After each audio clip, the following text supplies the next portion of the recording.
Good morning friends. हम यहाँ पर आरपीएससी फिज़िक्स फर्स्ट ग्रेड की तैयारी कर रहे हैं और लास्ट लेक्चर में हम मैक्सिमम पावर ट्रांसफ़र थ्योरम की बात कर चुके हैं। इसके कुछ पॉइंट्स थे वो भी हमने देख लिए थे कि जैसे टोटल इम्पीडेंस हमारे पास ज़ीरो होना चाहिए, अधिकतम संचरण हेतु Z इक्वलेंट जो है कॉन्जुगेट होना चाहिए, और हमने यहाँ पे जो अधिकतम संचरण के लिए Z इक्वलेंट बराबर होना चाहिए ZL के। और यहाँ हमने जो फॉर्मूले देखे थे, पी मैक्स लोड के लिए देखा एक तो, और एक पी मैक्स हमने सोर्स के लिए देखा। तो ये आपको क्वेश्चन में देगा कि लोड के लिए हमें पी मैक्स निकालना है या सोर्स के लिए हमें पी मैक्स निकालना है। तो ये दोनों फॉर्मूले यूज़ करके हम ये निकाल सकते हैं। इसके बाद हमने एक क्वेश्चन देखा था जिसमें हमें रेजिस्टेंस निकालना था, ये वाला क्वेश्चन था, तो ये हम कर चुके हैं। नेक्स्ट हम जो मैक्सिमम पावर ट्रांसफ़र थ्योरम है उससे क्वेश्चन सॉल्व करते हैं जिसमें हम सारी चीज़ें निकाल लेंगे, maximum voltage, maximum current, maximum power and RL load resistance. सबसे पहले क्या करते हैं, मैक्सिमम वोल्टेज निकालने के लिए हमें जो हमारा लोड है उसको हम ओपन कर देते हैं। यहाँ हमने ओपन कर दिया है। यहाँ पे जब हम आई निकालेंगे तो किरचॉफ लॉ से निकाल लेंगे, ये तो सबको आ गया होगा। अभी सर्किट कैसे सॉल्व करते हैं, -30 plus 2000 I plus 3000 I equal 0। तो अब यहाँ से I निकालेंगे तो 30 डिवाइडेड बाय 5000 और ये हो गया 3/500। जब V मैक्स निकालेंगे V बराबर IR से, तो R के जो पैरेलल में रेजिस्टेंस है यहाँ पे वो R आ जाएगा। तो R के पैरेलल में रेजिस्टेंस 3000 है, तो I इंटू ये हो गया, और I की वैल्यू हमें यहाँ से पुट कर देनी है। तो हमारा V मैक्स जो है वो यहाँ पे निकल के आ गया। और सेकंड है कि जब मैक्सिमम करंट निकालते हैं तो उसके लिए हमें क्या करना होता है कि लोड रेजिस्टेंस को हमें शॉर्ट करना होता है। अगर मैंने ये शॉर्ट कर दिया तो इसकी वैल्यू 0 हो गई, अगर ये 0 हो गया तो इसके पैरेलल वाला रेजिस्टेंस भी 0 हो गया। यानी ये अगर 0 है तो इसके पैरेलल में जो रेजिस्टेंस है वो 0 हो गया। यानी ये कुछ इस तरह से सर्किट हो जाएगा, सिर्फ मेरे पास 2000 वाली वैल्यू बचेगी। ठीक है, तो जो मैक्सिमम करंट है इसके लिए हम क्या करेंगे, इसको शॉर्ट करेंगे। और आइए यहाँ हमने सर्किट बनाया है, इसको मैंने शॉर्ट कर दिया है, तो ये वाला रेजिस्टेंस गया। तो I max V equals to I R से वी अपॉन आर हो जाएगा, और वी मेरे पास 30 है और यहाँ पे आर हो गया 2000 यानी 15 मिली एम्पियर मेरे पास आई मैक्सिमम आ गया। अब जो मैक्सिमम पावर ट्रांसफ़र थ्योरम है उसमें जो हमने ई इक्वलेंट या वी मैक्स निकाला है उसमें क्या होता है, वो दोनों इक्वल होते हैं। जो ई इक्वलेंट होता है वो वी मैक्सिमम के इक्वल होता है। तो हमने जो ई इक्वलेंट निकाला था वो जो वी मैक्स निकाला था वो किसके बराबर हो जाएगा, ई इक्वलेंट के बराबर हो जाएगा। यानी ई इक्वलेंट की वैल्यू जो है 18 वोल्ट हो जाएगी। अब हमें पावर के लिए निकालना है। पावर के लिए सबसे पहले हम Z इक्वलेंट निकालेंगे, और क्वेश्चन में हमें ये भी बोला है कि हमें थेवेनिन सर्किट बनाना है। तो Z इक्वलेंट हमें निकालना आता ही है कि हमारे पास जो भी रेजिस्टेंस है सीरीज या पैरेलल में उनको सॉल्व कर लेते हैं। तो हमारे पास ये दो रेजिस्टेंस है, 2000 इंटू 3000 डिवाइडेड बाय दोनों का एडिशन। तो ये हमारे पास हो गया Z इक्वलेंट।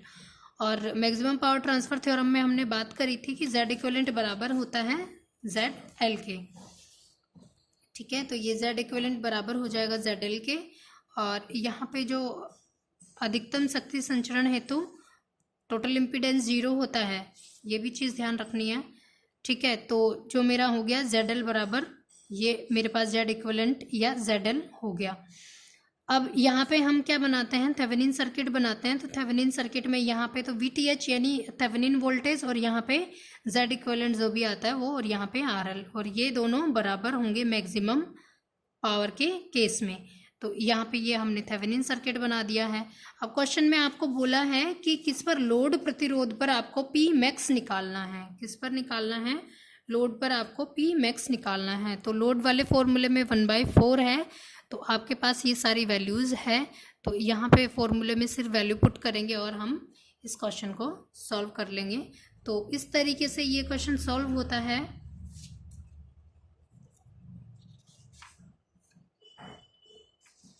क्वेश्चन आपका एक बार और देख लीजिए, ये रहा।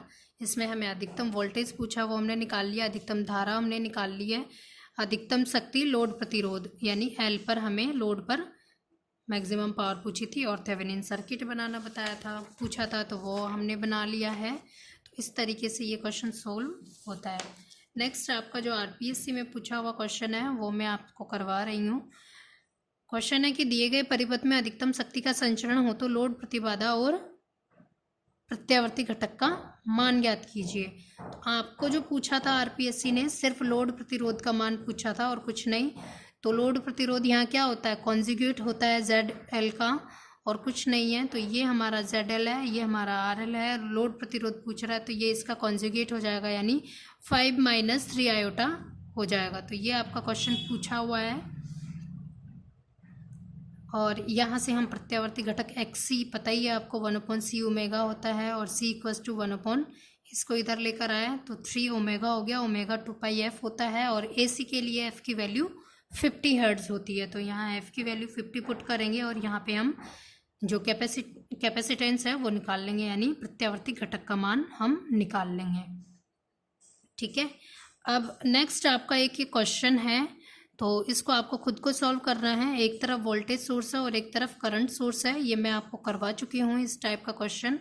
तो सबसे पहले आपको यहाँ पर ये सब चीज़ें निकालनी है। P मैक्स निकालना आपको सोर्स पर, V मैक्सिमम निकालना है, E इक्वलेंट निकालना है, Z इक्वलेंट निकालना है। सबसे पहले आप क्या करेंगे, इसको ओपन करेंगे और आप यहाँ पे जो I वाला जो किरचॉफ लॉ है उससे आप I निकालेंगे यानी -8 + 3I और 3 × 2 कितना हो गया, 6 वोल्ट हो गया ये। तो ये हो गया प्लस का 6 = 0। तो यहाँ से हमारा I निकल जाएगा। और E इक्वलेंट के लिए आपको